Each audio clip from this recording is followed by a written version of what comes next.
So today we'll be diving into the opportunities to create intentional online and offline experiences that help young men reclaim their attention and build authentic community.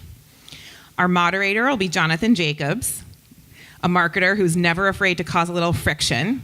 He's the co-founder of LOUDMOUTH, a creative advocacy agency, and formerly co-founded the digital marketing agency Digital Natives Group. He's a board member with A Call to Men, and he's also a leading organizer for Walking Talking Men and a frequent media guest on issues of American manhood and male loneliness. We have Cindy Gallop, the founder and CEO of Make Love Not Porn, who's on a mission to end rape culture by socializing sex, promoting consent, communication, good sexual values and behavior as sex education through real-world demonstration. Later this fall, Cindy will launch the Make Love Not Porn Academy, which will be the Google of sex ed, a global aggregator hub for the best of the world's sex education for every age. We have Scott Fisher, who leads strategy at Fanatics Events, where he builds community-first live experiences that connect sports fans, athletes, and partners. He helped launch Fanatics Fest, leads the Fanatics Games, and partners across the entire organization. He started his career at Bain & Company before joining Fanatics on this corporate strategy team. And we have Tabitha St. Jacobs, a Trinidadian American writer and activist whose work appears in Romper, Parents, Good Housekeeping, and RaisingAntiRacistKids.com. Recognized as one of Glamour's Women of the Year, a Martin Luther King Jr. Fellow, and among 100 women to know in America, Tabitha was also featured in 200 Women Who Will Change the Way You See the World. And she holds a BA in psychology and a master's in education for equity and social justice. Take it away, Jonathan. Thank you so much, Jana. Please give it up for this amazing panel. Thank you all so much. And I know I am what stands between you and lunch. So, as I said before, people in Los Angeles do not know how to walk, but they do know how to name their feelings. So I do want to name two things before we get into this. One of which is I do feel anxiety about checking my watch, but I will say I will do that just to make sure we are keeping to time. Please know it has nothing to do with the content, and also I feel incredibly insecure about potentially cutting off Cindy Gallop or Tabitha or Scott, but to make sure everyone has a chance to get through the many questions and topics we want to cover in this panel, I may do that. So now that I've said that, of course it's okay. So that said, Cindy, I'd love to start with you and to talk a little bit about how we build spaces for connection, belonging, and exploration for young men. And I thought maybe as we explore how we build those spaces, you could begin by talking a little bit about the thesis behind Make Love Not Porn. Sure. So for those of you not familiar with... Slide it up, yeah. Is it on? Yeah, that should be good. Is that working now? I am. Good. Jolly good. For those not familiar with Make Love Not Porn, we are pro-sex, pro-porn, pro-knowing the difference. I started Make Love Not Porn because I date younger men, they tend to be in their 20s, and 18, 19 years ago realized through my direct personal experience that when we don't talk openly and honestly about sex, porn becomes sex education by default in not a good way. So that's the problem we're solving. Do check us out at makelovenotporn.com. And I think, what is really important, especially given what we're talking about today, is if porn is the Hollywood blockbuster movie, Make Love Not Porn is the badly needed documentary. We are a unique window onto the funny, messy, loving, wonderful sex that we all have in the real world. And what we are doing is we are reinventing aspirational culture around sex. We are socializing, normalizing, destigmatizing sex, as Jana referenced, to promote good sexual values and good sexual behavior. So I started Make Love Not Porn as a social experiment. It's entirely user-generated real-world sex videos. But what has been really interesting to me and my team is that in the 13 years we've operated as a business, I designed Make Love Not Porn to be fully diverse and inclusive, and we are. Our members, our Make Love Not Porn stars, as we call our contributors, are male, female, trans, non-binary, straight, LGBTQ, asexual, all races, ethnicities. We're a global platform, all ages. We've discovered that Make Love Not Porn is especially a revelation to men of all ages. More men send us grateful emails, leave appreciative comments on the videos than anybody else, because we are something utterly unique that men will find nowhere else on the internet, which is a safe space where men can be and watch other men being open, emotional, and vulnerable around sex. You would not believe the number of men who write to us regularly and say, I just watched my first video on Make Love Not Porn, and afterwards I cried.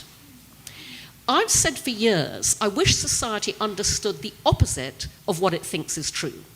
Women enjoy sex just as much as men, and men are just as romantic as women. Yet neither gender is allowed to openly celebrate either of those facts. We'd all be so much better off if they were. I picked up a Twitter exchange a few years back between two men. The first man had tweeted, as a joke, obviously, hey guys, I've got this really weird fetish. I've got this kink where I want to watch porn where people are honest, loving, loyal, decent, and really like each other. Hit me up with your hottest links, please. And another man replied and said, there's this website called Make Love Not Porn where you can watch real couples making love. He said, I watched a video where the woman said to her man, I love you, while they're making love. He said, sincerely, I cried when I heard that. And so we are building community for men of all ages around the power of love, intimacy, and human connection.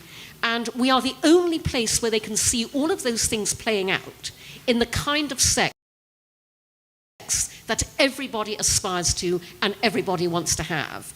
And the power of reinventing that aspiration, to give you just one example of a comment, a man left a comment saying, this video makes me want to be a better man in the bedroom and in life. That's beautiful. Thank you so much for sharing that and for the work that you do. That's really changing the conversation. A quick follow-up on that. You have been doing this so long, you've been at the vanguard, and you have lived experience based on who you're dating, learned experience based on what you're doing with your organization. I'm curious, are you noticing any trends or changes or patterns in where and how men are learning about sex over the past decade or so? Honestly, the problem I started Make Love Not Porn to solve nearly 17 years ago now has only gotten, as you all know, worse and worse and worse. And by the way, my tiny team and I fight an enormous battle every day, not even to grow Make Love Not Porn, just to keep it going. Every piece of business infrastructure other tech startups take for granted, we can't. The small print always says no adult content. I can't get funded. I can't get banked. I was debanked Make Love Porn was debanked 3 times in 2 months earlier this year. If I'd been able to raise the kind of funding I was looking for, we would have had a far big impact, and we would not be looking at the situation we have today. But to answer your question specifically, Jonathan, I'll tell you what I have noticed. For years, parents have been buying their children's subscriptions to Make Love Not Porn because they tell us, and I quote one mother, I want my kids to see what happy, healthy, loving sex relationships actually look like. In the past year, those messages have gotten way more frequent and way more desperate. So a mother wrote to us a few months ago and said, I've just discovered my 12-year-old son is watching Pornhub. I would much rather he watched Make Love Not Porn. I know he's underage. Can we find a workaround? Now, at Make Love Not Porn, we are more legal than legal. We are for 18 and over. But our policy is parental judgment trumps that. As a parent, you know what's right for your child. As a parent, you can join Make Love Not Porn, but you can gift a subscription to anybody you want. So that mother has now gifted her 12-year-old son a subscription to Make Love Not Porn. Another mother wrote and said, I have 3 teenage sons. I want to buy them all subscriptions. Do you have a family plan? And I've said to my team, oh my God, we absolutely have to create a family plan. And in fact, the Times in the UK ran an article earlier this year about the importance of teaching your kids about sex, where a mother was interviewed and she said, my 12-year-old son was going off to boarding school, and I knew he'd grow up very quickly there. She said, I bought him a subscription to Make Love Not Porn. And she said, this is an island of good, healthy sex in a world that needs it so badly. So the problem is only getting worse. We are the solution. And so I welcome support and championing and spreading the word from all of you. Oh, those are amazing stories. Thank you. And as I told Cindy in the green room, when I was a kid and my father sat me down to give me the talk, I he said, Jonathan, what do you know about? And I said, Dad, I'm going to stop you right there. I ride the public bus to school. If you need to know anything, you ask me. And I can only imagine how much better that conversation would have gone if we had a tool like yours around back then. So moving from the bedroom to the home, I want to move to you here, Tabitha, as we talk about identity and belonging. And I want to share an excerpt from a piece you wrote about your daughter. And I'm sorry to bring this topic up for the parents in the room, but the film Frozen. So I'm going to read an excerpt here. Our 3-year-old daughter saw Frozen and became obsessed. The downside is obvious. She internalized harmful messages about her own skin color and hair texture to the detriment of her emerging self-image. She wanted to change who she is to be more like white, blonde Elsa. The upside, she's still very young and impressionable and able to be supported in countering these narratives.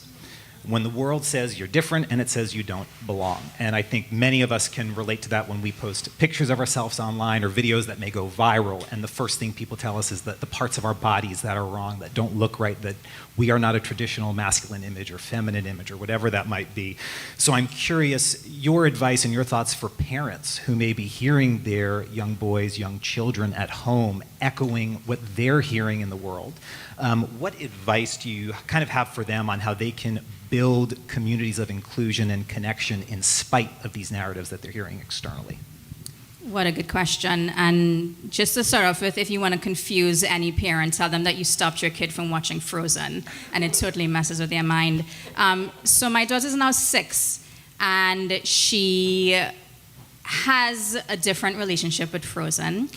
I think one of the things we learned over the years is and the necessity of expansion. So what we did at the beginning was we did indeed say that here are some books about Frozen that you really, really want to read, but we're going to expand your library. We're going to go to the public library and we're going to look for books about Moana and Tiana and other sort of symbols of princesses and strong female characters that showed her other definitions of womanhood and girlhood. She loves like everything, dressing up and makeup and jewelry and princesses and everything. And I wanted to sort of like honor that part of who she is and not feel like who she is something that I don't approve of, but I wanted to just really work on expansion for her. So that's one thing that I think is really necessary and I think the same thing could be applied to young boys. It's about expanding their minds. When I was talking to my son about this panel, he's 10 right now, and I was sharing with him, that I'm going to be on this panel talking about marketing to men and boys. And he said, oh, Mom, you got to talk about the fact that when I read my anime books, I always know that it's a male author because they draw the girls with the big. So it's about expanding their minds around these really structured ideas. What it is to be a boy. And I think it really benefits all genders along the spectrum as well. Thank you for that. And could you talk a little bit, for those of us who are parents, myself not included because I am not, but who are parents and want to explore doing this in the home, what have conversations looked like between you and your partner in saying, here's what we need to do, here's what I'm seeing in our children, and here's how we need to build some better solutions for these narratives? So I am really, really lucky in that I have a partner who is completely on board with this. We both have similar beliefs around the need to not raise our children with really ideas around gender and sexuality and so forth. So these conversations are easier for us because we are on the same page when it comes to things like Frozen and princesses and so forth. But I think that what it starts with is honesty. I think it starts with asking open-ended questions about, if you're in disagreement with your co-parent, asking questions about why do you think this? Can you share more about this? And it's the same thing that we apply to children as well. I think when you have the conversation is also really important, thinking about not doing it when it's a high stress situation, which is really hard to do when you're a parent. It feels like every moment is high stress. But I think thinking about a moment when you're both a little bit calm and have a minute to reflect and thinking about how you can find shared values as well. I think we all want to raise our children to be their full selves, whoever that is, and to feel comfortable being who they are in any situation, in any community, in any room. So start from there. Excellent. Thank you for those actionable tips. So from the bedroom to the home to the biggest stage in the world, sports. no small cross to bear there, Scott, you know. So I want to talk about how Fanatics views its role in building community spaces for sports fans, right? Sports, the OG home of community, specifically with building those towards an eye for authentic connection between fans, young men in particular. Tell us a little bit about what kind of the thesis is there that you guys operate from. Yeah, it's it. First off, I think it's an honor to be up here with both of you guys, and moving from the bedroom to parenting to then talking about sports, it's like, okay, it's a bit of an awkward transition, I'll acknowledge, but if we think about it and you think about like what we're trying to do at Fanatics, the goal broadly, I don't know how many people know what Fanatics is and what we do here, but we started as a home for like sports apparel. You could come, you could buy your favorite jerseys, you could buy your favorite t-shirts and hats and stuff like that. And the thought was, how can we go create more products for sports fans? So we got into trading cards, we got into sports betting, and then we realized as we wanted to go expand and continue to build these digital products that are out there into a physical experience, we wanted to say, what's the physical manifestation of that? How can you come together and how can you bring sports fans together with all those products, with their favorite teams, with their favorite athletes, with their favorite leagues? And we created this event called Fanatics Fest that was modeled off of Comic-Cons and other big fan events that are out there. And the thought behind that, when we first created that, it's like, there's nothing that exists like that out there. How do we go explain it to people? And how do we get people to want to come and attend something like this? And our target audience was young men, parents and children who want to come together and experience something like this. If I think about myself when I was 10 years old, there's nothing more that I would have wanted than a chance to go meet my favorite athletes or go run around and experience all of these incredible opportunities to go throw a football and and shoot a basketball and shoot a hockey puck. And but we just wanted to create those experiences for fans. So, and for young men. And in particular, the thought is like, when you bring these people together and they have these authentic experiences, those are the things that they're going to lean back on. Those are the things that they're going to remember when they build connections and build friendships and go to school the next day and say to their friends, hey, think about this incredible thing that I just had happen. So we were really excited to do that and really happy to be able to do that. And I think as we look forward to continue to build that community, the main thing that we want to do is lean into the good parts of it. And lean into all the opportunities that are out there with sports fans. Absolutely. I'm curious, the explosion we've seen in women's sports over the past 3 years. You know, the New York Liberty have more championships in my lifetime than my Mets, my Jets, and my Knicks. If you are a fan of those teams, for reminding you of that. I'm curious if that explosion, the new sports fans who are kind of coming to the fore here, is that changing how you guys have conversations about community at all, or what some of the opportunities for community might be? Completely. It really is. And I think we want to really lean into women's sports and what we're doing there. We want to lean into how do we build more fans for that? How do we create opportunities for men who maybe aren't watching that as much to get into those sports? So, and it's a challenge that we constantly navigate with the leagues. Like we'll go and we'll talk to the WNBA, and they were at Fanatics Fest the first year we did it, and candidly the second year they didn't have the budget for that. So one of the things that we're working on is how do we then bring in sponsors to get them there, to create that opportunity to bring them in, and then put them in the middle between the NBA and the NFL and all the other leagues to have that opportunity. And it's something that we're constantly working on. We're not perfect at right now, but as we do that, we think that there's going to be more and more opportunity, and there's just so much growth with that.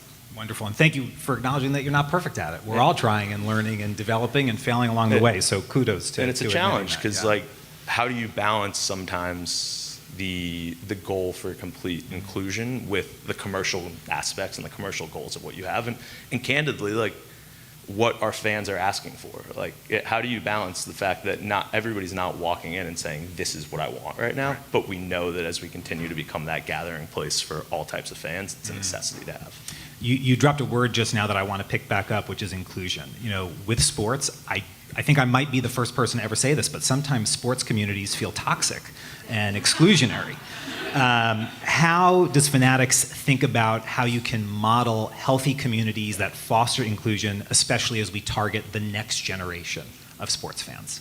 Yeah, it's something we think about because everybody has a different experience of what it means to be a sports fan. Like, to your point, you may have somebody who's coming in and is just that Jets, Giants, Mets fan. They've never won any championships in their life. They just want to go see that. They want to just go meet a couple athletes and leave. And you've got other people who are obsessed with trading cards, for instance. That's a big thing that we're involved in. And you've got other people who are obsessed with betting on a game. And it's like, how do we bring people together, knowing whatever the shapes and sizes of being a sports fan are, and give them that gathering point, that community where they can both go and experience what it means, like experience what they want to do. So if it's trading cards, for instance, you can go buy, sell, collect trading cards, which is an awesome opportunity for young men to get involved from an entrepreneurship standpoint. We see so many people at our events who are walking around with their little briefcases of trading cards and going and negotiating with these 40 or 50-year-old men, haggling with them left and right, and then they leave and they're like, look, Mom, look, Dad, look what I got. So we want to create those opportunities for them, but also the chance for somebody who maybe isn't as experienced with that to come in and learn about it and leave, and hopefully you've left with, you were maybe a fan of one thing when you walked in, and you leave and you're a fan of something else. And so I think that's part of it. And the other part of it is, how do you take the athletes, the people who these fans are probably occasionally toxic to, or occasionally going on Twitter and complaining about a parlay or a fantasy football game or something that you lost because of that athlete, and humanize them and give them that chance to go on stage. We have 5 or 6 stages at our event where these athletes get a chance to not just talk about their favorite career highlight, but also what matters to them as humans, and then give them a chance. Like, I was talking to last year when we were walking around, there was an NBA player, a pretty famous NBA player, who was just walking around, and he came a day when he didn't have to be there, and I looked at him, I'm like, what are you doing here? He's like, I don't know, I just want to see the fans. I just want to be around. There's nothing like this. There's no chance to have that actual interaction with your fans. And so the more actual connections you can have, and you can create between those fans and athletes, I think that little by little can start to remove some of the toxicity that exists. That's great. So let's sit with interaction and rubber band back to where we started in the bedroom here, Cindy. In prep, you talked about an event you recently did in Greenwich, Connecticut, and I would think folks in this room would love to hear a little bit about some of the observations and things that came up for you from that. Obviously, I would like to encourage any of you to participate wherever it feels appropriate, but Tabitha, in case this brings up anything from your writings or research, would love to invite you to participate as well. So, how many of you here are aware of the National League of Young Men? Whoa, right. Gosh, interesting. To be fair, I was totally not aware of them either until outreach. So the National League of Young Men is a nationwide non-profit organization with chapters locally all across America. It's an organization for boys of high school age and their mothers.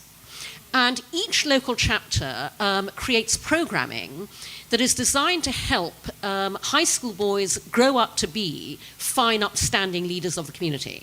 So I want to give full credit to the mothers of the Greenwich, Connecticut chapter of the National League of Young Men, who reached out to me earlier this year and asked me to come and talk to a group of 50 high school boys about Make Love Not Porn.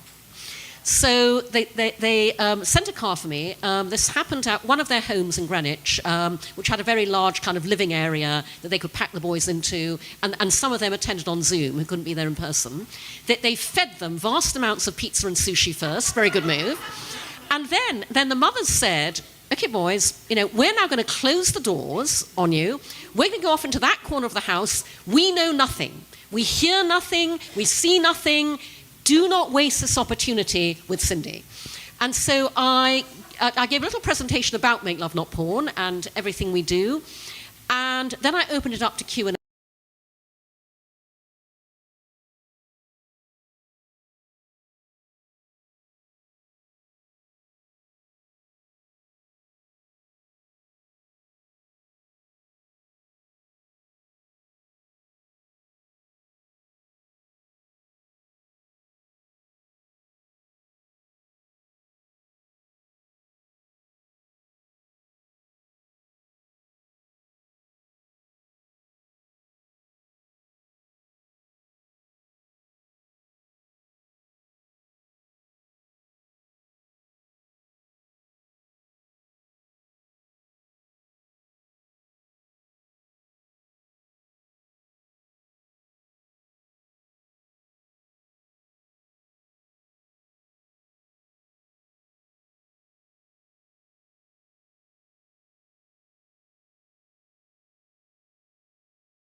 thought, what the hell, this will never happen, but I applied to teach a class at Streamer University on how to make love, not porn.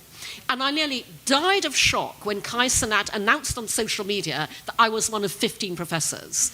So I spent 3 days at Akron University in Ohio, in the absolute white-hot epicenter of popular culture, teaching a class on how to make love, not porn, which obviously was streamed to a much bigger audience, which was everyone's chat.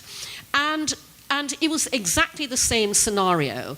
Enormous interest, delight that we were actually having this conversation. And by the way, I hasten to add, Kai Cenat has a very young fan base. You know, I mean, the class I taught was completely safe for work. You know, it was entirely appropriate. But people wanted to have this conversation. And so I think it's really important that, you know, everybody talk openly about sex with your children, with your nephews, your nieces, your godchildren, and also, you know, makelovenotporn.academy will absolutely help with this, because we are bringing together the best of the world's sex education content that is currently being blocked, censored, and deplatformed everywhere. And the final thing I just want to say, what is unique about what we're doing with the Academy, which will launch in a couple of months' time, if you go to makelovenotporn.academy, you can enter your email and we'll notify you when it launches. But there's a reason our name is Make Love, Not Porn. We do everything through the lens of love. Make Love, Not Porn is love in action. The Academy will be education through love. And I say that because sex education, when it happens, which is very rarely, is, you know, focused on the mechanics and the logistics. And I've been saying to parents for years, you must talk to your kids about sex as early as possible, but I've also said to them, you must talk to your kids about love. Love is such a foundational societal construct, we leave it to popular culture to define it. And what is being lost in a world where kids are growing up through screens as much as IRL, where, you know, to the point the previous panel made, you know, all communication is happening through screens, so IRL interactions are awkward and you know, anxiety-inducing. What is being lost in a world where kids are forming relationships with AI chatbots are completely friction-free is the friction, the connection, the joy, the heartbreak of first love. And we are framing everything at the Academy in the context of love and how that manifests. So conversation, encourage others to have that conversation. And, you know, Tabitha, I'd love to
gendered way, and they're really modeling their own behavior after this as well. So I think that's an important part of it. Wonderful. Thank you so much. I appreciate that. I've got one more question for you all, but before I get to that, I just want to say, Cindy, I have been in my career for 15 years, and no one has had the courage to answer the question of whether or not size matters at a conference. So thank you for addressing that for everyone today. I want to bring it all home. We've covered a lot of subjects. We've had some amazing panels this morning. I want to use this opportunity that we've kind of heard so far before we move into lunch, or we move into a couple of and then lunch. You have a room full of marketers, thought leaders, brand leaders here. Everyone's going to go back to their desk after this.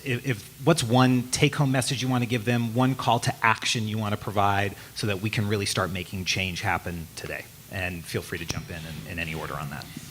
Yeah, I will say experiences matter, and getting, like, the digital world is so valuable, and there's so much, and it's happening regardless. Like Kai and iShowSpeed and all of those streamers are only going to grow in value. And how do we take that experience you're having online and amplify that with real in-person experiences? How do we help boys and men and families and everybody in general have experiences that are foundational for them?